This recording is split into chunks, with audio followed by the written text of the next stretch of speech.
Seksama begitu ya, bagaimana BPS menyampaikan angka-angka terkait neraca dagang kita yang mana kembali surplus sesuai dengan ekspektasi pasar. Kalau kami bertanya kepada Anda begitu ya, terkait catatan-catatan apa saja dari angka-angka yang telah dipublis oleh BPS yang juga menjadi pengamatan dari Anda. Silakan Pak Willem. Ya, baik, terima kasih Mas Bram. Jadi surplus ini melegakan tentu saja ya, karena menambah pundi cadangan devisa kita. Mungkin ya kita belum tahu yang masalah capital account, tapi 140 miliar US dollar itu membantu kita menghadapi gonjangan, turbulensi di nilai tukar. Jadi dengan kondisi demikian kita bisa punya mungkin 10 miliar US lebih, malah 20 untuk menghadapi pergerakan atau gejolak di valuta asing. Angka kita cadangan devisa ini masih jauh di atas dari tetangga-tetangga kita, juga negara Eropa, mungkin saya rasa Malaysia, Filipina, Vietnam itu di bawah kita kalau soal cadangan devisa. Sementara mungkin kalau di atas itu masih ada Singapura. Jadi ini berita yang baru saja disampaikan ini membantulah, melegakan untuk menangkis permintaan atas US dollar. Mungkin gitu dulu, Mas Bram. Oke, baik. Pak Willem, Anda dari chartnya begitu ya, di mana neraca perdagangan RI walaupun surplus, angkanya ini terus menurun, Pak. Apakah memang ada yang perlu dievaluasi dari angka surplus yang mana telah dicapai oleh neraca dagang kita? Iya, betul. Jadi ini jangka pendek kita tadi ya ada suatu hembusan angin positif, tetapi kita lihat terus dengan angka yang makin menurun, posisi surplus tadi, dan apalagi dalam jangka yang lebih panjang, kita mestilah betul-betul atau waspada dalam pergerakan ketergantungan akan produk internasional atau global, khususnya dari produk-produk yang memang memiliki teknologi yang lebih maju. Tadi kita dengar juga mesin-mesin dan sebagainya, apalagi di masa depan kita membutuhkan teknologi yang maju tersebut, mungkin dalam bidang katakan mulai dari semikonduktor sampai kepada peralatan-peralatan yang lebih canggih, atau bahkan yang sehari-hari ya, seperti farmasi, atau mungkin produk retail, atau produk yang kita butuhkan sehari-hari. Jadi jangka pendek kita punya suatu hal yang kemampuan untuk menangkis pelemahan nilai tukar, tetapi dalam jangka panjang ini sudah sinyalnya semakin kuat karena posisi surplusnya makin mengecil dan kita menghadapi tantangan bukan cuma Indonesia sebetulnya, ketergantungan global ini terjadi pada tingkat dunia. Posisi Amerika Serikat dan China itu sangat jauh meninggalkan yang lain. Bahkan ranking 3-nya Jerman saja tertatih-tatih, misalnya kayak gitu ya. Jadi kalau dalam PDB posisinya Amerika Serikat bisa meraup sekitar 28 triliun US dollar, 28,8. China bisa 18 triliun US dollar, Jerman itu cuma 4 triliun US dollar. Apalagi yang lain ya, Jerman di posisi ketiga. Jadi ketergantungan akan produk-produk yang dibuat oleh baik Amerika Serikat maupun di China, yang macam-macam bentuknya, baik teknologi maju, produk-produk manufaktur, itu menjadi suatu tertering. Dan ini menjadi mesti segera ada beberapa cara untuk menghadapinya atau mempersiapkan menghadapi tren jangka panjang. Baik, Pak Willem Anda katakan kami.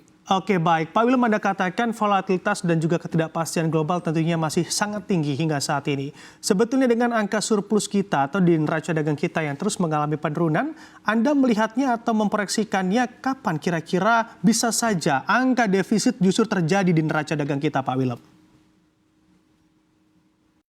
Iya, betul. Ini yang mencemaskan kita ya, karena angkanya terus turun dan itu bisa saja terjadi dalam jangka pendek. Kalau defisitnya.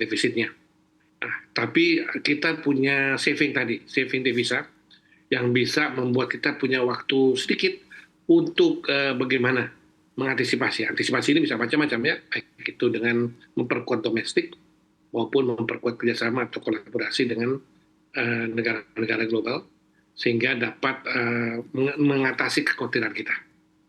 Dan kita tetap dengan pola kita yang menjalankan dengan cara-cara mungkin belum begitu tertarik untuk ikut dalam BRICS atau BRICS ya, itu tapi cara-cara yang lebih tenang menghadapi kondisi seperti ini.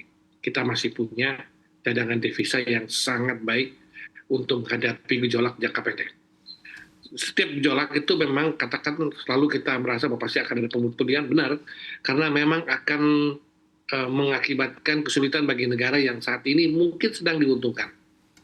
Dengan keadaan yang menguntungkan, maka ekonominya bisa mengalami inflasi, bisa mengalami terlalu kuat, ya, terlalu kuatnya mata uangnya, dan itu akan membalikan posisi lagi. Jadi harapan bahwa akan kembali, tidak berarti akan kembali pada angka-angka tertentu, tetapi keadaan ini kita harus selamatkan dalam jangka pendek, yaitu dengan cara memiliki cadangan devisa yang kuat.